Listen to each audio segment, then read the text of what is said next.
আজকে রূপনাথপুর গ্রামের সাম্প্রতিক অর্থাৎ কারেন্ট মেম্বার রবিউল মোল্লা, কংগ্রেসের রবিউল মোল্লা মহাশয় এবং ওয়াসার কংগ্রেসের কন্টেস্টিং প্রার্থী ছিল এবং রবিউল মেম্বার এবং ওয়াসারের নেতৃত্বে আজকে প্রায় 400 পরিবার আমাদের জনতা উন্নয়ন পার্টির পতাকা দলে সামিল হচ্ছেন।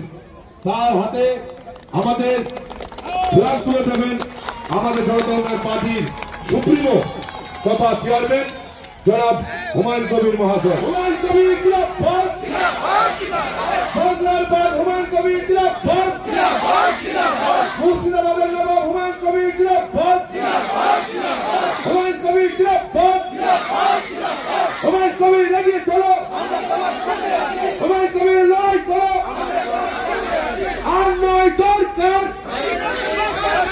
ফেরেদের সরকার, ফেরেদের সরকার, দুর্নীতি সরকার, তৃণমূল হটাও।